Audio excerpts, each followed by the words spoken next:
Papas na Língua, com o professor Dionísio da Silva. Oferecimento Universidade Estácio de Sá. 10h37, hora de conversar com Dionísio da Silva, aqui na nosso 100 Papas na Língua. E hoje o Dionísio vai falar, nesse programa de quinta-feira, sobre a origem e a história de 5 expressões famosas, né? 5 expressões famosas, começando pela definição que um inimigo dos romanos deu ao senado deles. Esse inimigo chamava o senado dos romanos de uma assembleia de reis. Solta o áudio aí.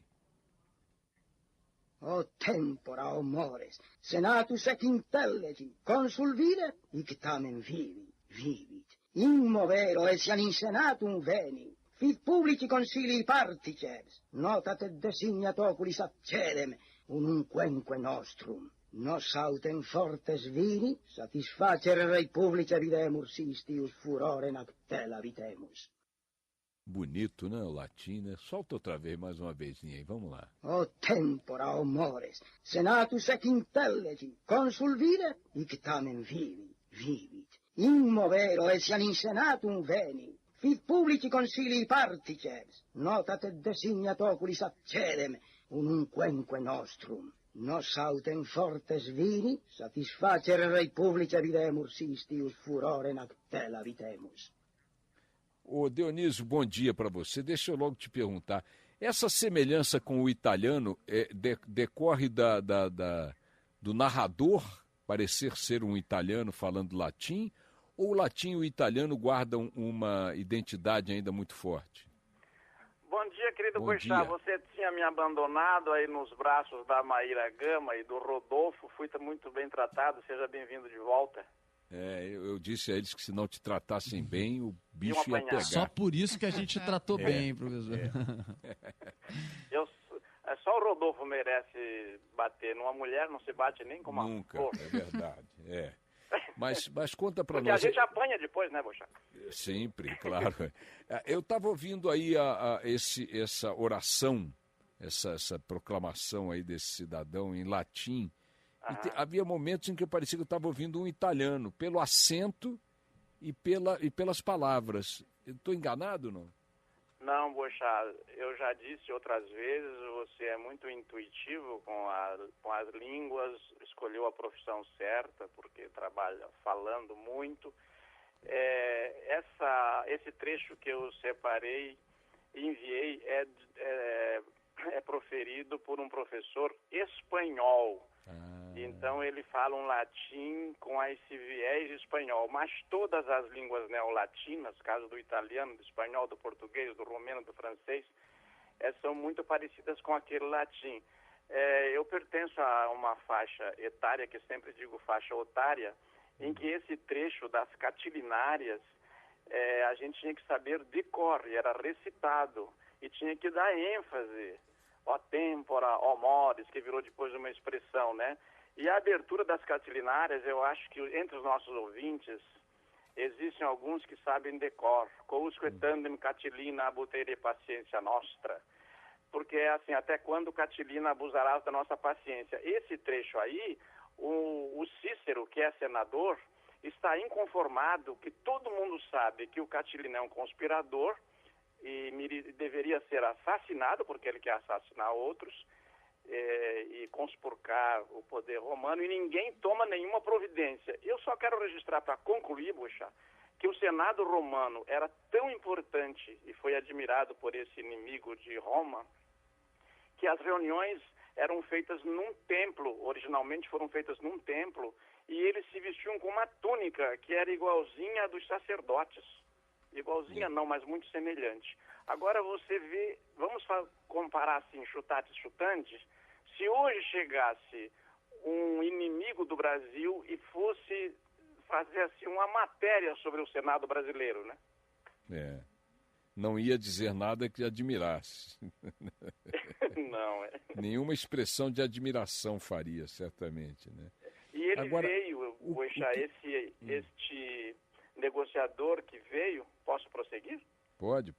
esse negociador que veio, ele veio em nome do Pirro, que tinha vencido os romanos, propor a paz. E os romanos estavam apavorados, porque já tinham perdido a tal batalha com o Pirro, e o Pirro é que ficou preocupado, porque ele achava que a segunda ele não venceria, porque daí se consagrou, inclusive, essa expressão, né? Uma vitória de Pirro, uma vitória que não vale a pena, é quase uma derrota.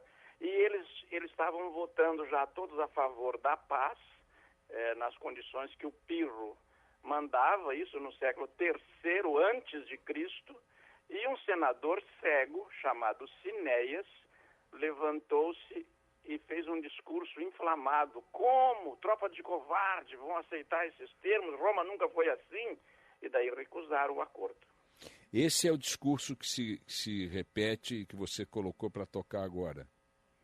Não, esse discurso que tocou agora é o discurso do Cícero, numa outra ocasião, bem mais tarde, contra o colega dele, o Catilina.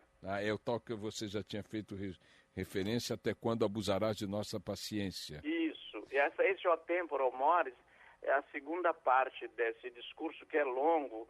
Ele fez vários discursos que são conhecidos como catilinárias contra o Catilina. Catilinária, que acabou tomando também o significado de conversa longa, interminável, né? Isso. Já pensou se alguém fizesse hoje uma renária, não é? Alguma coisa do tipo assim? Cunhária. Que não tinha para contar, né? Cunhária. Cunhária também, Dionísio, deixa eu te dizer, então, o Senado, os senadores brasileiros são representantes de uma das mais antigas instituições do mundo, que é o Senado Romano, minha gente, um conselho de anciães. É anciães, Pode ser anciãos também, são as duas formas, só não pode ser anciões. Pois é, eu conhecia anciãos, não conhecia também é válido. Anciães, é bom. Então, um conselho de anciãos, homens honestos, sábios e experientes, criado ainda na monarquia romana, o período dos reis romanos, que foi até o ano de 753 a.C., ainda antes da República, que quer dizer res publica, coisa pública em latim, fundada quase 200 anos depois, quer dizer, portanto, 100 anos antes de Cristo, não é isso, Dionísio? Algo assim, né? Que Cristo nasce no ano 0, mas como eles não conheciam o 0, botaram como 1, né? Então, a palavra Senado, minha gente, estou vendo aqui no texto, vem de senex, que quer dizer velho. Os anciãos sempre foram vistos pelos povos da antiguidade e muito mais tempo do que isso, até nos tempos contemporâneos, como depositários do saber. Por quê, né? Porque o diabo sabe muito porque é diabo, mas sabe mais ainda porque é velho, né? Esse é outro ditado popular. Mas que expressões você queria explorar hoje a partir dessa introdução, meu caro Dionísio? Esta outra, Boixá, que ancião, então, vem do latim ancius, é aquele que veio antes. Em geral, é aplicado aos mais velhos, porque, naturalmente, os velhos vieram antes. E para ser senador, o próprio Senado é uma herança das antigas tribos, cujos governantes sempre ouviam muito os mais velhos, por essas razões que você deixou agorinha mesmo óbvias. E daí essa segunda expressão, a número 2, é que uma vitória com muitas perdas equivale a quase uma derrota. E daí vamos para a terceira, porque o Senado ficou tão descaracterizado que o antigo Senado era ele que... O Senado tinha um tal poder, mesmo no tempo da monarquia, que ele fazia vetos às decisões do rei. Uhum. Isso fortaleceu muito. Era como, mal comparando, um regime parlamentarista. Isso, né? Exatamente. Agora, os senadores, a minha dúvida sempre foi a seguinte: como é que eles eram escolhidos? Pela idade? Eles tinha várias opções para escolher o senador, mas eles dividiam, eram eleitos de acordo com as classes que Roma tinha, ou defendiam os patrícios, ou então o povo, por exemplo.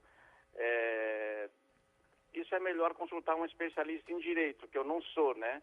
Mas o que eu sei da origem da palavra é que ele era integrado por representantes dos patrícios, das gens, daqueles que eram naturais de Roma, e daqueles que trabalhavam, que Roma conquistava muitos povos e trazia essas pessoas para Roma. E eles passaram a ter representação.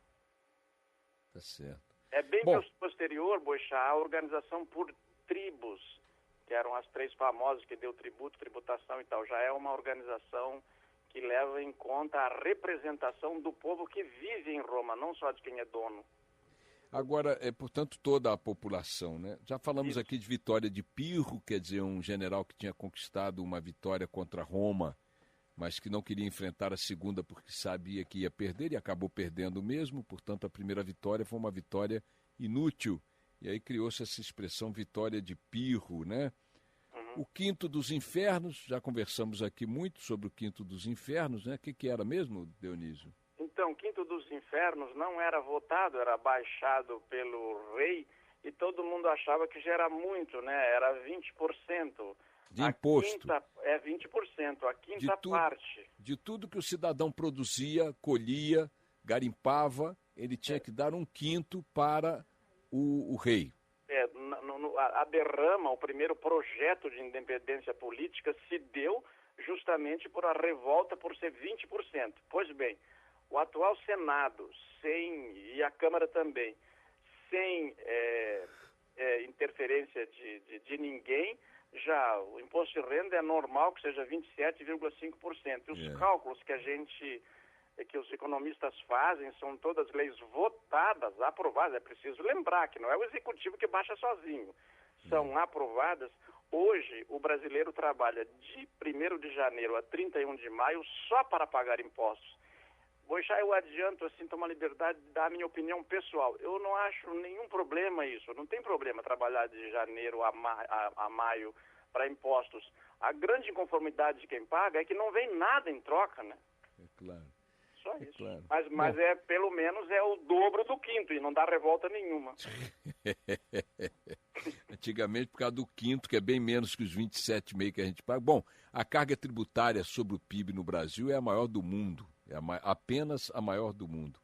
Agora, tem aqui uma notícia que eu não entendi bem, Dionísio, que você destacou junto com o material que nos mandou, sobre uma vendedora que está fazendo sucesso nas redes sociais. Você incluiu esse tema na sua coluna de hoje também? Não. Então é porque esqueceram de separar os dois assuntos aqui. Maravilha. Ela vende, não sei. Agora, por que a palavra dar uma carona, ou melhor, a palavra não, a expressão, dar uma carona, também remete a Roma? Boixá, eu descobri recentemente essa expressão e trouxe para você. Depois a gente termina com mundos e fundos, pode ser? Pode, claro. Tá. A carona é muito curiosa, né? Eu sempre soube que a carona, a gente dá uma carona para alguém que transporta no carro ali com a gente. Isso. Ou pega uma carona, ou tem outras aplicações também, né? Pega um texto de carona. Referia àquele utensílio de couro que é colocado no cavalo, faz parte dos arreios, em cima do bacheiro, antes da sela. Essa é a carona. Entrou pelo Rio Grande do Sul, então a pessoa que vai de carona vai como aquele couro. Por quê? Porque você pode andar sem aquele couro também. Com o bacheiro e a sela dá para encilhar o animal. Daí eu pesquisando aqui descobri que, na verdade, vem de teve influência, claro que tem essa influência da carona, assim como eu acabei de descrever, mas tem também uma influência italiana que remete ao Carlo Magno. E a carona em italiano é carlona. Carlona em italiano remete ao Carlos Magno porque ele era bonachão, o rei Carlos Magno, era francês, era bonachão, na verdade era franco, né? Bonachão, benfeitor, e aparece nas novelas de cavalaria como um sujeito de bons modos, sentimentos nobres. O cavaleiro em oposição ao que anda a pé, uma pessoa nobre, de alta qualificação social, então de bons costumes. E o Carlo Magno, então, concretizou isso, e a carona foi uma variação de a carlona, quer dizer, ao modo de Carlos Magno. a moda de Carlos, né? A Isso. Carlona. Isso. Olha aí, estátua do Carlos Magno em frente à Notre Dame, ali em Paris, belíssima, né? Uma estátua imponente, gigantesca, ele sobre o seu cavalo. Agora, e mundos e fundos, meu querido Dionísio? Prometer mundos e fundos é porque no português arcaico, mundo é antônimo de imundo. O mundo é uma coisa pura e imundo é uma coisa suja. E o fundo é um dos sinônimos da riqueza, de ter as posses, sobretudo o capital líquido, porque ele dá base, ele dá alicerce, como alguém que vai construir uma casa encontra o fundo e apoia ali. Então, prometer mundos e fundos é prometer uma coisa limpa e uma coisa sólida e, em geral, não cumprir, né? Tá aí, meus queridos amigos, como aqui se cumpre o que se promete, a coluna do nosso querido Dionísio da Silva está terminando. E pronto. Ô Dionísio, quero te agradecer mais uma vez pela aula maravilhosa que você nos dá de história, de idioma, de palavras, de frases nesse passeio maravilhoso, né? Sem papas na língua. E quinta-feira que vem a gente está junto novamente. Um abraço para você, querido Dionísio. Poxa, meu querido, uma boa semana para vocês todos e até quinta-feira.